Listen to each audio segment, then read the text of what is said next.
even if someone listens to like purely like hip hop or whatever, like we want them to hear this and like enjoy it.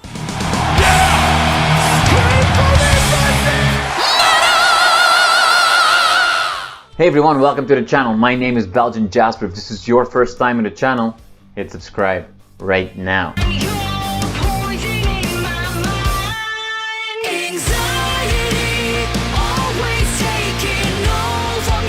Well, Anna and Shaunt, thank you so much for your time today. Anxiety always taken over me. Congratulations on releasing the biggest earworm of the year. That is one catchy tune. You've now had to, see that you've heard this line over and over and over and over again. Does it still excite you? Or you're like, I want to talk about a different song? No, I think it's still pretty fresh for us. We hadn't released music in a while, so we were happy to release a song that we felt really good about, and yeah, people definitely are resonating with the lyrics and giving us good feedback, so it's exciting for sure.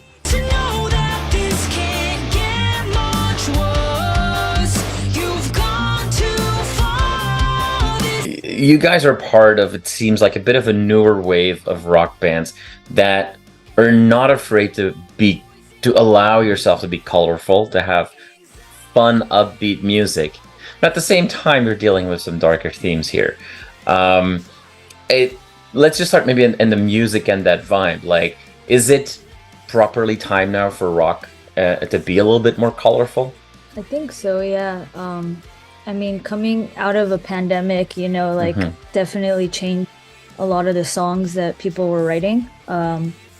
So yeah, I do feel like a lot of our songs and lyrics were inspired by that.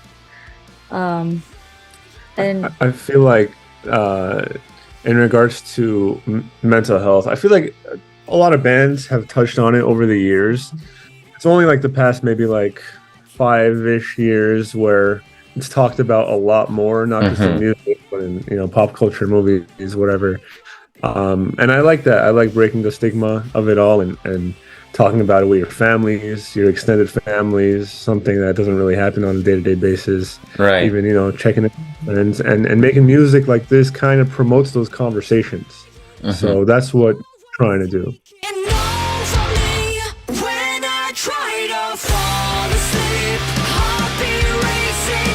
And then at the same time, you also see that, because it is, it's a fun song. You get into it. You guys had some fun with that as well on your socials, where you had very young people perform parts of the song. Is it then when you see people react? Is it kind of weird for you as an artist when you're like, we're dealing with some dark themes here, but people are just having a good time and are dancing to the song?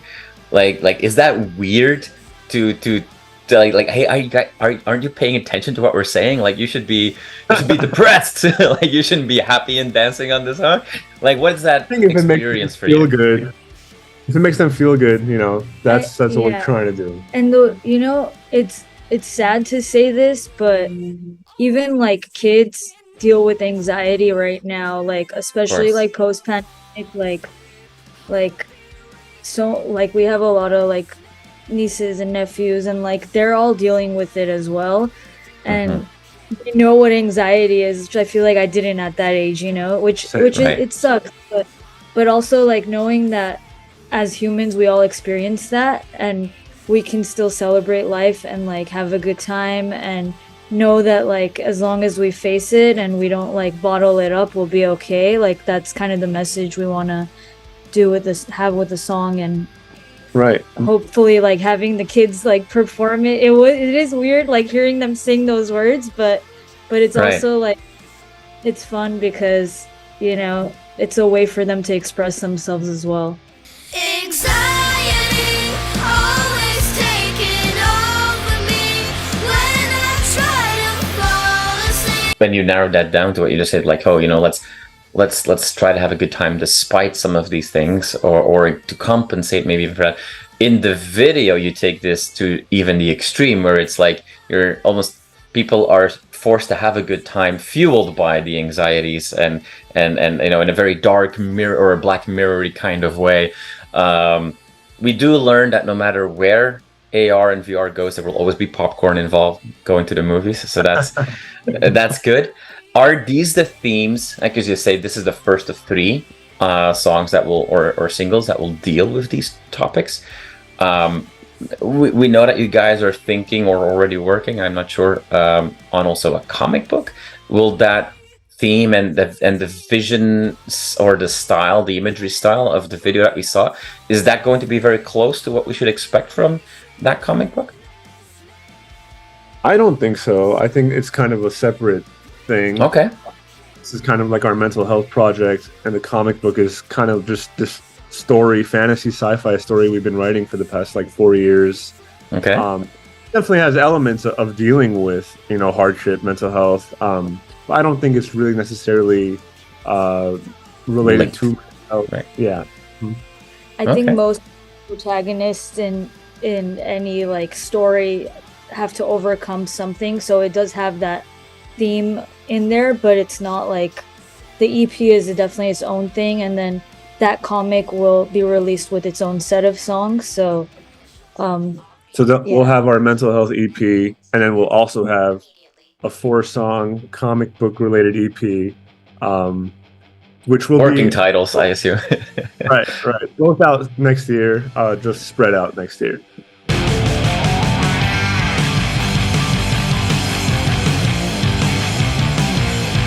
I think the first material you guys released was like 2015, 2016-ish.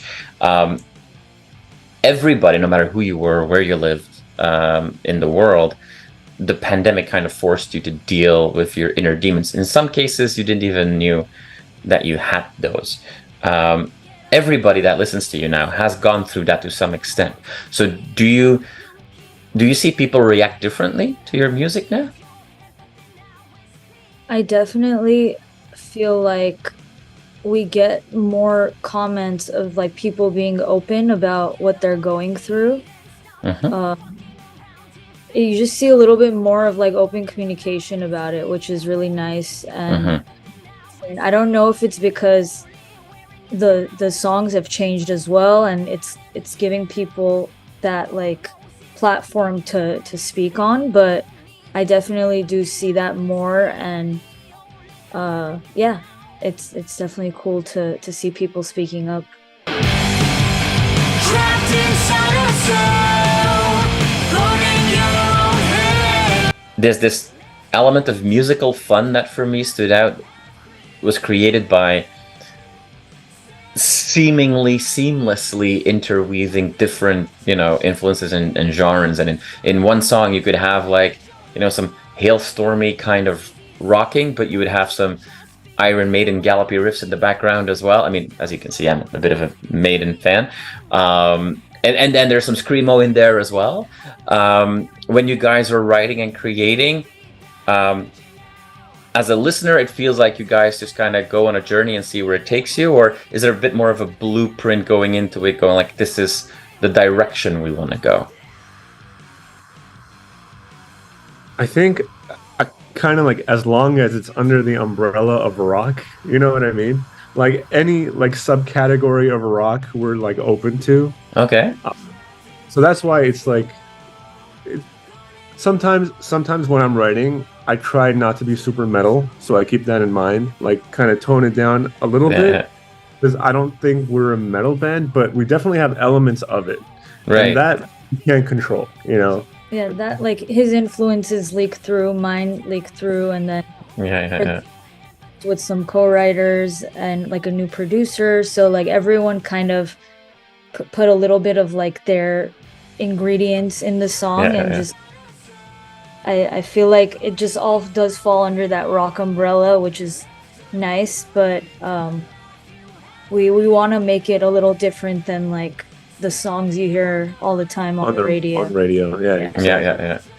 I mean, it is interesting because you could be just that little bit too heavy for some, a little too melodic for others, but you also kind of fit with everyone in a way. You can play with a lot of different bands, right? So I'm sure you've played for very vastly different crowds as well. Do you then see that? Do you see that crowds kind of at the end of the day react in the same way, no matter who they are, or do you see those differences that if you play for a more like a pop rock crowd versus a more hard rocky / heavy metal crowd?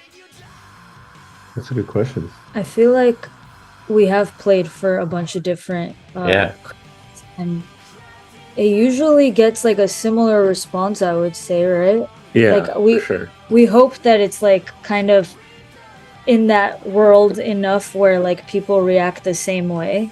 Right. To gather all the attention of like rock fans, to maybe convince the metalheads to get on board, and maybe convince Taylor Swift fans to get on board, you know. There you go. I don't know Taylor Swift is in the rock world, but sure. Like I'm saying extreme sides, you know. For like, sure. Black metal fan and can a pop star fan enjoy this? Maybe. You've been set fire to the pain. You've only got yourself to blame. Now you mentioned hip hop and Taylor Swift, but also black metal. You said before, like as long as it's under the umbrella of rock, which is a big, broad, varied umbrella. Did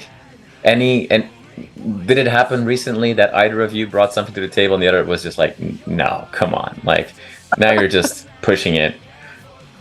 Based on your reaction, I feel like it has happened a few times. It's happened before, yeah. I feel like sometimes, because I have like a background, like a singer-songwriter, more like acoustic, like in background. So sometimes I do lean a little towards like the more like pop commercial side, and like it tells me to like tone it down a little, like bring it back, because like there's like a fine line of like where it doesn't work for rock, you know what I mean? So or not work for our vibe too, or our band, yeah.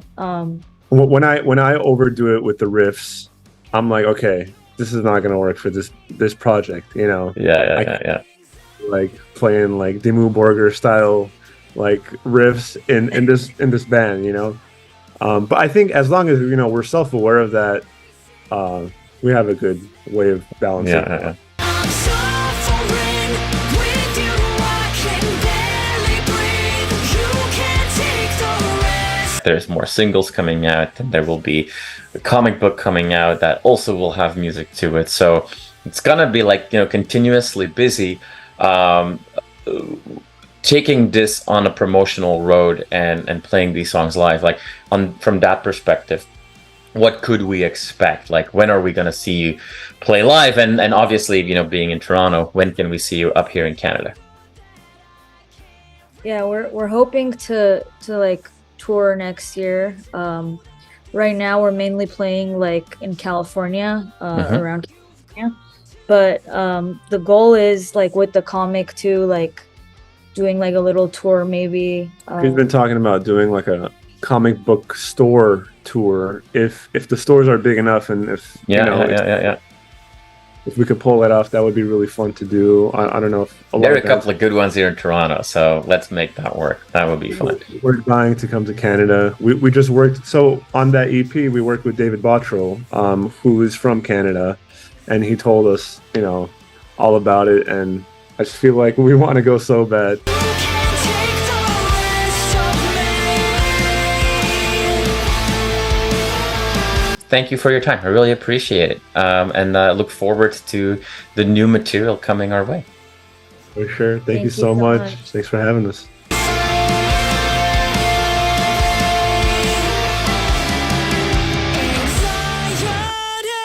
You are awesome for watching this video. Click right here to see more content like it and subscribe to the channel.